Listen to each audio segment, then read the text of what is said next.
Okay, let's jump right into this explainer. We're looking at the 1990 Gardner Museum heist. 81 minutes, empty frames, and an unsolved mystery. This is quite literally the most audacious, perplexing property crime in modern history. It's a case that has absolutely baffled the FBI, local cops, and internet sleuths for over 3 decades now.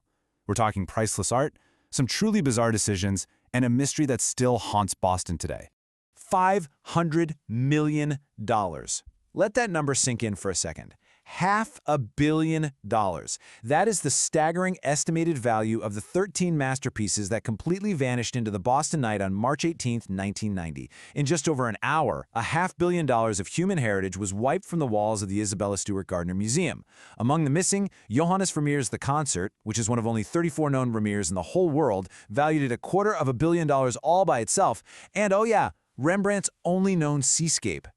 Now you might be wondering, why hasn't the museum just replaced the stolen art? Well, it comes down to the mandate.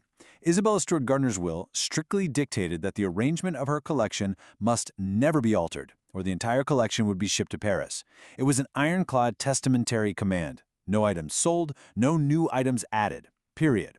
If her vision was compromised, the whole shebang gets boxed up and auctioned off in France. Because of this mandate, the museum's walls are still hauntingly decorated with empty frames. They act as these clinical records of a massive void, hanging exactly where they were in 1990, a permanent monument to a catastrophic cultural loss. All right, let's look at Part 1, the initial breach. The city was still buzzing from St. Patrick's Day festivities when the thieves rolled up in a hatchback on Palace Road. To really grasp the audacity here, we have to follow the exact timeline of the breach. 1:24 a.m. entry, 1:35 a.m. guards subdued, 1:48 a.m. entering the Dutch room, and 2:45 a.m. exit. So picture this. Just after 1:20 a.m., 2 men wearing police uniforms walk up to the museum's side entrance. Inside, just 2 young night watchmen earning barely above minimum wage. And here's how the museum's security protocol completely collapsed in just a matter of minutes. First, the thieves claim a disturbance outside through the intercom. Second, despite strict rules, the 23-year-old guard, Rick Abath, admits them into the locked foyer. Third, the guard is lured away from the only panic button. The officers told Abath they had a warrant for his arrest and demanded he step away from the security desk. Crucially, that desk housed the absolute only panic button in the building that could alert the real police. And well, he complied. Talk about a glaring red flag. According to guard testimony, the taller man's mustache appeared to be fake. I mean, wow. But by the time Abath realized this bizarrely amateur detail, he was already being shoved against a wall. The second guard, Randy Hestant, walked in moments later and was immediately handcuffed, too. The thieves then duct-taped the guards' eyes, shackled them to a steam pipe in the dark basement, and delivered this chilling and completely false promise. Don't cause any problems. You'll receive a reward in about a year. They checked the guards' wallets, claimed to know where they lived, and told them to keep quiet. With the guards entirely neutralized by 1:35 a.m., these 2 fake cops had the entire museum completely to themselves. Which brings us to Part 2, 81 minutes. So, what did they actually do during that time? For the next hour and a half, motion sensors tracked a bizarrely chaotic shopping spree. Look at this comparison of stolen items versus what was left behind. It highlights the baffling paradox of this heist. They completely bypassed the most valuable art in the city. They walked right past Titian's masterpiece, The Rape of Europa. They took a massive Rembrandt self-portrait off the wall, only to just leave it leaning against a cabinet, presumably because it was painted on heavy wood. But they did take a tiny Rembrandt etching, an ancient Chinese beaker, and an exposed bronze eagle finial from a flagpole that they actually struggled and failed to unscrew completely. I mean, it proves they weren't exactly art experts, right? And they definitely didn't treat these works with reverence. They ignored curators' finesse for pure brutality. They smashed glass frames right on the marble floor, they sliced canvases directly out of their wooden stretchers, and then they literally rolled up the masterpieces for transport. Rembrandt's only seascape was violently cut right out of its frame. Now, if you know anything about art preservation, you know why that last detail is so horrifying. Let's talk about craquelure.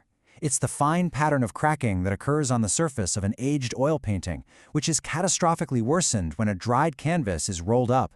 The grim reality here, By rolling up these 17th century canvases, the physical integrity of the oil and varnish was likely shattered instantly. As soon as you roll a canvas that old, the dried paint layers just begin to flake off.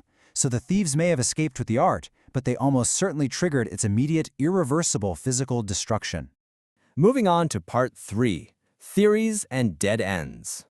Over 30 years later, the FBI search has spanned the globe, spawning endless rumors. But we have to look at the romantic theories versus the grim reality. The romantic theories, stashed in a billionaire's mansion, used as high-level mafia leverage, or smuggled by the IRA.